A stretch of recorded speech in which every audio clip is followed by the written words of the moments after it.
মাঠে বলের পেছনে দৌড়ানো কিংবা গোলপোস্টের নিচে অতন্ত্র প্রহরী, আধুনিক ফুটবল এখন আর কেবল মাঠের লড়াইয়ে সীমাবদ্ধ নেই। 2026 ফিফা বিশ্বকাপকে বিশ্বমঞ্চে দেখা যাবে এক নতুন দৃশ্য। আসন্ন বিশ্বকাপে অংশ নেওয়া প্রত্যেক খেলোয়াড়দের জন্য এআই ভিত্তিক ত্রিমাত্রিক অবতার তৈরি করতে যাচ্ছে ফিফা। কিন্তু কেন এই আয়োজন? যুক্তরাষ্ট্রে পর্দা উঠতে যাচ্ছে 2026 সালের ফিফা ফুটবল বিশ্বকাপের।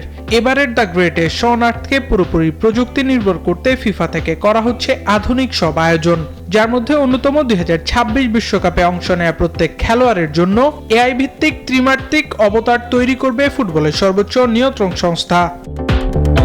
যুক্তরাষ্ট্রের এক নম্বর জিম চেইন গোল্ড জিম এখন আবারও বাংলাদেশে।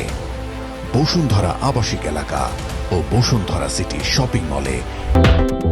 এর ফলে টুর্নামেন্টে অফসাইড স্বয়ংক্রিয়ভাবে আরো সঠিকভাবে কাজ করবে, যার জন্য 48 দলের মোট 26 জন করে মোট 1248 জন খেলোয়াড়ের ডিজিটাল স্ক্যান তৈরি করবে ফিফা। এর মধ্যে প্রযুক্তি নির্ভর এসব উদ্যোগের প্যাকেজ ঘোষণা করেছেন ফিফা সভাপতি জিয়ান্নি ইনফান্তিনো।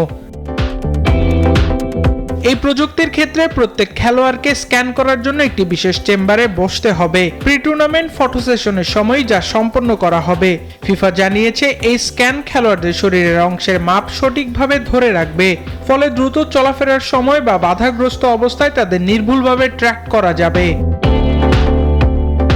এর আগে প্রিমিয়ার লিগে এই প্রযুক্তির আওতায় 30টি ক্যামেরা ব্যবহার করা হয়, যা বলের অবস্থান শনাক্তের পাশাপাশি একজন খেলোয়াড়ের অবস্থান সংক্রান্ত সর্বোচ্চ 10,000 ডেটা পয়েন্ট ট্র্যাক করতে পারে। আবরার আল দাইয়ান, নিউজ 24।